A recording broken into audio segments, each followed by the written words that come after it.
చంద్రబాబు నాయుడు గారు పొట్టేళ్ళని కోసినట్టుగా కోసేస్తాము అని చెప్పి మాట్లాడిన ఆయన 4 మీకు సంబంధించిన డబ్బా ఛానళ్ళు పట్టుకుని అధికారానికి సంబంధించిన దుర్వినియోగం ఎలా చేయాలో తెలిసి రాజకీయాల్లో ఒక ట్రెండ్ సృష్టించడానికి వచ్చినటువంటి చంద్రబాబు నాయుడు గారు ఈ రోజుల్లో పోటీ చేసి రాలేదు, కేవలం ఓటుతోనే పైకి వచ్చారు. ట్రెండ్ సెటర్ గురించి మీరు వెనకేసుకురావడం, అందులో ఉన్న పార్టీ నాయకులు ఎవరికి వాళ్ళు ఎప్పుడు చూసినా మేము కొట్లాటలు చేస్తాం, మేము పొడి చేస్తాం, మేము తంతాం, నా కొడకలారని బూతులు మాట్లాడింది మీ పార్టీలోని మీకు కనిపించరు. మీరు ఏదన్నా ఉంటే ఇవన్నీ పక్కన పెట్టి మీరు నిజమైన అంత శుద్ధపోతులైతే మీ పార్టీలో ముందు ఏరుకోండి. ఎక్కడైనా కానీ జగన్మోహన్ రెడ్డి గారు వెళ్ళిన చోట గొడవ పెట్టుకోవడానికి వెళ్ళరా, కేవలం తన కార్యకర్తలకు లేదా ప్రజల్లోకి ఎవరైనా ఇబ్బంది జరిగిన చోట మాట్లాడించడానికి వెళ్ళారు. వెళ్ళినప్పుడు ప్రజలు స్పందిస్తున్నారు. మీ దృష్టిలో 11, అదే 11 మీకు ఎలా వచ్చినాయి అనేది ప్రజలందరికీ తెలుసు. ఎలా ఈవీఎంని మ్యానిపులేట్ చేశారు. గారు ఒక ప్రశ్న అడగనండి మిమ్మల్ని. కాదు ఒక్క నిమిషం. ఇప్పుడు వాళ్ళు అన్నారు కాబట్టి మీరు అనొచ్చు, అదేనా మీ జస్టిఫికేషన్? పవన్ కళ్యాణ్ గారు అన్నారు, తెలుగుదేశం వాళ్ళు అన్నారు కాబట్టి మేము కూడా ఇలా మాట్లాడచ్చు అనేదాన్ని మీ జస్టిఫికేషన్? అనలేదండి, మేము అనలా. అనే యొక్క మాటని మాట్లాడుతున్నారు, అదే బాధగా ఉంది. ఆయన అనలేదు.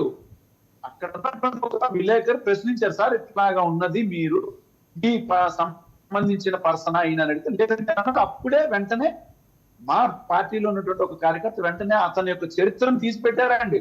ఏమని?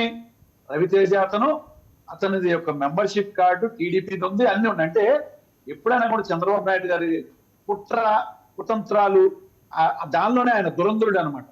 రాజకీయ దురంధరత్వం, రాజకీయ అనుభవం ఆయనది ఏంటిది అంటే కేవలం ఇప్పుడు భారతీయ జనతా పార్టీ ఉందండి, వాడుకున్నాడు, తీర్చాడు, వదిలేశాడు. అవసరం కాళ్ళు పట్టుకున్నాడు. జనసేన ఉంది, వాడుకున్నాడు, వదిలేశాడు, వెళ్ళాడు, కాళ్ళు పట్టుకున్నాడు. ఈ కాళ్ళు పట్టుకుని అవసరమైతే రాజకీయాలు చేసేటువంటి ఆ పార్టీలో ఉన్నటువంటి ఎంతో మంది నాయకులు ఎవ్వరికి సరైనటువంటి సభ్యత సంస్కారం లేదు. మళ్ళా దానిలో ట్రైనింగ్ క్లాసులు ఇస్తారు. ఒకసారి ఆంజనేయ రెడ్డి గారు మాట్లాడతారండి.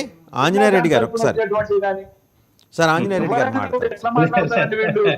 అసలు మాట్లాడిన వ్యక్తి మీద వచ్చిందా, ఇది జరిగిందా, ఇది జరగలేదా, అవునా అండి, సర్లే కానివ్వండి, వాళ్ళ రాజకీయం వాళ్ళదన్న టైప్ లోనే ఆయన మాట్లాడితే దీన్ని ఆయన ఎంకరేజ్ చేసేసాడు. ఆయన రఫాడి చేస్తానన్నాడు, చంపేస్తానన్నాడు. అరే చంపుతానన్నది మీరు, రెడ్ బుక్ రాజ్యాంగం నడిపిస్తుంది మీరు. ఒక నిమిషం నరేంద్ర గారు, ఒక నిమిషం ఆంజనేయ రెడ్డి గారు మాట్లాడతారు. ఒకసారి నరేంద్ర గారు, ఆంజనేయ రెడ్డి గారు మాట్లాడతారండి. ఒకసారి ఆంజనేయ రెడ్డి గారు ఒకసారి ప్లీజ్. వాసుదేవన్ గారు, మన వాదనలో పసలేనప్పుడు ఈవీఎంల మీద పడతాం. 2019లో 151 సీట్లు వచ్చినప్పుడు అప్పుడు ఈవీఎంలు, అప్పుడు మంచి ఈవీఎంలు. అదే మనం మాట్లాడేటప్పుడు మనం చదువుకున్నాము. మీరు ఇందాక ఆయన అడ్వకేట్ గా ఇంట్రడ్యూస్ చేశారు. ఏం మాట్లాడుతున్నారు? సార్ అడ్వకేట్ గారు, కొద్దిగా మనం let us have a civilized debate. మీరు మాట్లాడిన please, I kept quiet while you were speaking. Don't interfere please. Your uneducated man. నేనేమంటున్నా అంటే ఈ ఈవీఎం బహానాలు మళ్ళా తీసుకొస్తారు. 151 సీట్లు గెలిచినప్పుడు అప్పుడు ఈవీఎంల సంగతి మాట్లాడరు.